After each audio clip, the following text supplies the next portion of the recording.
एक चीज का याद रखना, कौन सी चीज है जो इन सबसे ऊपर का स्तर है। अपने पति पत्नी बच्चे माता पिता ये तो सेवा करनी ही चाहिए, जो जिसके ऊपर जिसका कर्तव्य है उसका पालन करना ही चाहिए। उसके ऊपर की बात है मानवता की, कि मानवता के नाते धर्म नहीं मिलता कोई बात नहीं, जाति नहीं मिलती, वर्ण आश्रम नहीं मिलता कोई बात नहीं, पर मानवता के नाते भूखे को अन्न और प्यासे को पानी पिला देना चाहिए। ये है मानवता। और ये अपने परिवार से कहीं ऊपर की जो सोच रखता है उसके जीवन में धारणा सिद्ध होगी, प्रत्येक व्यक्ति सिद्ध नहीं कर सकता। धन्य है आज आपके हमारे भाग्य जो स्वामी भावानंद जी, स्वामी हीरानंद जी महाराज की तपोभूमि पर बैठकर हम सत्संग सुन रहे हैं। सुनकर छोड़े दुर्मति, सुनकर धर्म की छान, सुनकर पावे मोक्ष को, सुनकर पावे ज्ञान। सुनना बहुत जरूरी है, नहीं तो कहाँ बजावे टुनटुनी ताहि लीजे राम, और बिना प्रेम का गावना तो धूम बाज का वो बजा करके टुनटुनी और अपने बच्चों को परिवार पालन पोषण करता है, पर परमात्मा मिले ना मिले उस चीज से उसका कोई मतलब नहीं। तो ऐसी टुनटुनी नहीं बजानी है। ठीक है, बैठना सीख, मेरी बात नहीं है, मैं बैठा आपके बात नहीं है। हमारे यहाँ पहले मर्यादा है, उसके बाद ज्ञान है, और आप में पहले ज्ञान है, मर्यादा रहो के सारी ठीक है। बोलो गोविंद भगवान की।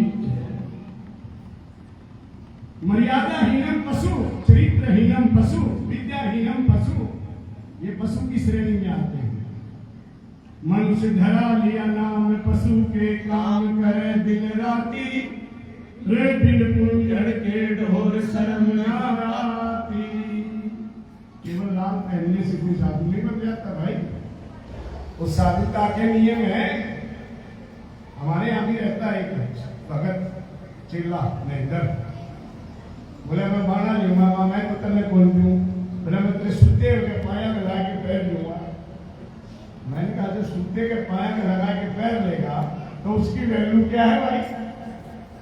वैल्यू तो उसकी है जो 12 साल की बजाय 14 वर्ष में गुरुपुरुष होकर के बाणा दे और वो पहन के फिर संसार के लोगों में रहकर संन्यास के जीवन का वर्णन करे। कीमत तो उसकी है। स्वामी जी ने धन धन है बुद्धि तेरी, तूने रमज समझ ली मेरी, इसका वर्णन किया है। तो इसलिए अपने जीवन में सुमिरन जरूर करो, अपने जीवन में दान पुण्य जरूर करो, अपने जीवन में अच्छे नियम का संकल्प जरूर लो और बुरे कर्म के परित्याग का संकल्प जरूर लो। ये सत्संग है, बिन सत्संग विवेक ना होई। जब ऐसा ऐसा संकल्प आप करेंगे और ऐसा संकल्प आपके जीवन में होगा, आपकी स्फूर्ति अंदर से जगेगी, तो आपका जीवन धन्य हो जाएगा, मानव जीवन सफल हो जाएगा। मैं ज्यादा कुछ नहीं कहते हुए अपने गुरुओं के बताए हुए मार्ग पर जरूर चलें, जरूर चलें, जरूर, क्योंकि उन्होंने जीवन को रबर किया है। उन्होंने अपने जीवन को तपश्चर्या के माध्यम से साधा है। साधा हुए जीवन के शब्द भिन्न होते हैं और वैसे बकबक बोलने के शब्द भिन्न होते हैं। आत्मा आत्मा साक्षी होता है। कभी समय मिले तो विचार करना। क्या विचार करना? विचार करके देख लो संसार है कहाँ, जो कुछ दृष्टि आता है ब्रह्म के आधार से। सदगुरु के मीठे वाक्य, सदगुरु के मीठे वाक्य, सुन लो प्यार से, दुई का नाश होता है आत्म विचार से। विचार करके देख लो।